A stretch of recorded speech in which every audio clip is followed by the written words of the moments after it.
नमस्कार, मैं अमित यादव। बंगाल चुनाव में तानाशाही कर रहा है चुनाव आयोग और दादागिरी दिखा रहे हैं सीईसी ज्ञानेश कुमार। दोस्तों, बहुत बड़ी खबर सामने आ रही बिहार से और आज एक बार फिर सुप्रीम कोर्ट में बुरी तरीके से चुनाव आयोग फंसने जा रहा है, क्योंकि दोस्तों बंगाल में दादागिरी करना अब सीईसी ज्ञानेश कुमार को महंगा पड़ने जा रहा है, क्योंकि अब मामला सीजेआई सूर्यकांत साहब के सामने पहुंच गया है और सीजेआई सूर्यकांत साहब अब सुनवाई करने जा रहे हैं। यानी कि जिस तरीके से बंगाल में फर्जीवाड़ा चुनाव आयोग ने किया, उसका काला चिट्ठा अब सुप्रीम कोर्ट में खुलने जा रहा है। यानी कि सीजेआई जस्टिस सूर्यकांत साहब के सामने अब काला चिट्ठा चुनाव आयोग का खुलने जा रहा है। दोस्तों, हम लोगों को पता है कि इस समय नरेंद्र मोदी पर चुनाव आयोग पूरी तरीके से मेहरबान है और नरेंद्र मोदी अमित शाह चुनाव आयोग के साथ मिलकर बंगाल में अपनी सरकार बनाना चाहते हैं और दोस्तों कई बड़े बड़े अधिकारियों का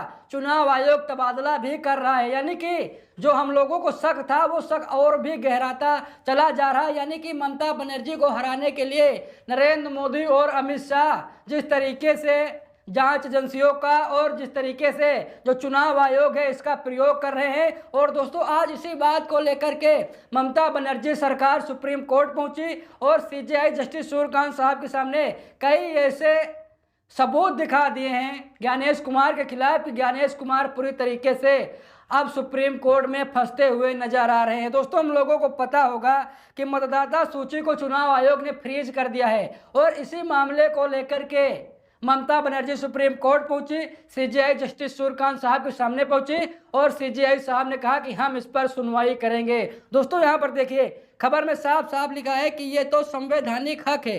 बंगाल चुनाव से पहले एसआईआर मामले में यस्सी का बड़ा बयान। यानी कि जो ये संवैधानिक हक है हम लोगों का, जो चुनाव आयोग चुनाव करवाता है, हम लोगों का अधिकार है वोट देने का, और दोस्तों अगर वही अधिकार हमारा चुनाव आयोग छीनेगा तो दोस्तों कहीं न कहीं ये सबसे बड़ा हक हम लोगों का हम लोगों का ये हक मारने की कोशिश चुनाव आयोग करता है। और आज इसी मामले को लेकर के चुनाव आयोग बुरी तरीके से सुप्रीम कोर्ट में फंस गया है। और दोस्तों सुप्रीम कोर्ट ने एक हिसाब से देखा जाए तो चुनाव आयोग की जमकर लताड़ लगाई। देखिए यहाँ पर खबर साफ साफ लिखा है कि पश्चिम बंगाल में 23 और 29 अप्रैल को 2 चरणों में विधानसभा चुनाव होने हैं।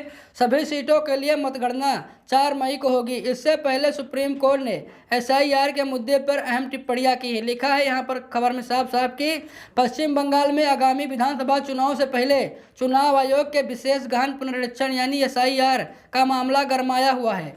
इस बीच शुक्रवार को एक बार फिर सुप्रीम कोर्ट में इस मामले का जिक्र हुआ। मुख्य न्यायाधीश सूर्यकांत की पीठ के सामने इस मामले को उठाया गया। इस दौरान सुप्रीम कोर्ट ने कहा कि मतदान करना संवैधानिक अधिकार है और यह किसी भी अन्य चीज से महत्वपूर्ण है। वहीं सुप्रीम कोर्ट ने निर्वाचन आयोग द्वारा मतदाता सूचियों को फ्रीज करने की चुनौती देने वाली लंबित याचिकाओं के साथ एक नई याचिका पर 13 अप्रैल को सुनवाई करने पर सहमति भी जताई। दोस्तों यहाँ पर देखिए, यहाँ पर सुप्रीम कोर्ट ने कहा है कि मतदान करना यह संवैधानिक अधिकार है। अगर ये अधिकार कोई भी छीनता है, चुनाव आयोग ये संवैधानिक अधिकार छीनता है तो एक हिसाब से वो दोषी है और दोस्तों किसी भी सूरत में इस दोषी को छोड़ा नहीं जाएगा। और दोस्तों ये कहा जा रहा है कि जो मतदाता सूचियों को फ्रीज किया गया है, चुनाव आयोग ने जो फ्रीज किया है मतदाता सूची में, इसको लेकर और एक अन्य याचिका के साथ 13 अप्रैल को सीजेआई जस्टिस सूर्यकांत साहब सुनवाई करने वाले हैं। दोस्तों यहाँ पर देखिए खबर में साफ साफ लिखा है कि भारत के मुख्य न्यायाधीश सीजेआई सूर्यकांत, जस्टिस जयमाल्या बागची और जस्टिस विपुल एम पंचोली की पीठ से एक वकील ने इस मामले पर तत्काल सुनवाई करने का अनुरोध किया गया था। वकील ने कहा कि मतदाता सूची से नाम हटाए जाने के खिलाफ कई अपीलें अब भी लंबित हैं, जबकि आयोग ने 9 अप्रैल को सूची को फ्रीज कर दिया।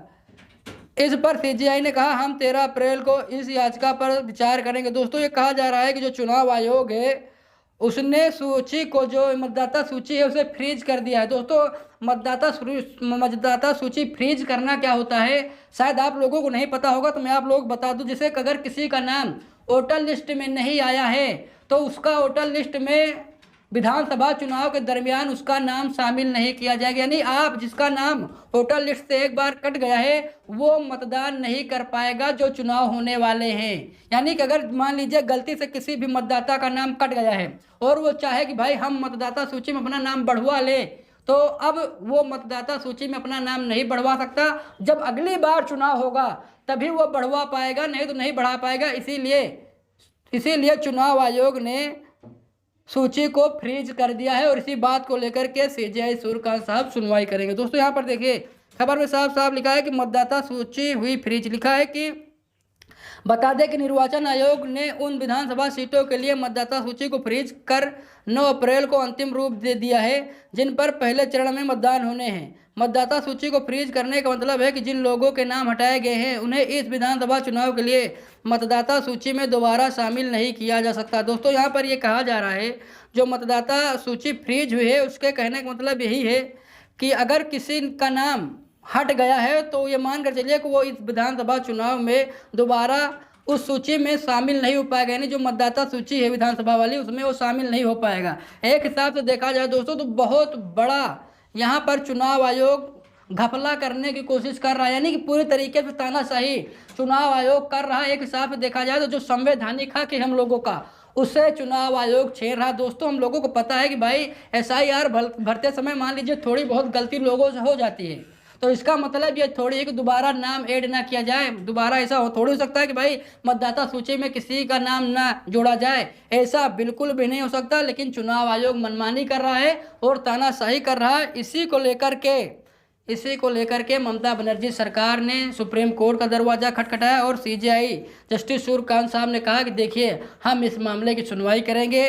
13 अप्रैल को इस मामले में सुनवाई की जाएगी। और दोस्तों अब चुनाव आयोग की खैर नहीं, क्योंकि हम लोगों को पता है दोस्तों कि 23 और 29 अप्रैल को 2 चरणों में विधानसभा चुनाव भी बंगाल के होने वाले हैं। और दोस्तों चुनाव आयोग पूरी तरीके से मोदी सरकार पर मेहरबान है, वो किसी भी तरीके से मोदी की सरकार बंगाल में बनाना चाहता है, चाहे उसे कोई भी हथकंडा अपनाना पड़े। आप लोगों को क्या राय है, मैं आप लोगों से पूछना चाहता हूँ। आप लोग कमेंट बॉक्स में बताइए क्या मतदाता सूची को फ्रीज करने का अधिकार चुनाव आयोग के पास है या फिर नहीं। आप लोग मुझे बताइए क्या चुनाव आयोग हमारे अधिकार नहीं छीन रहा है।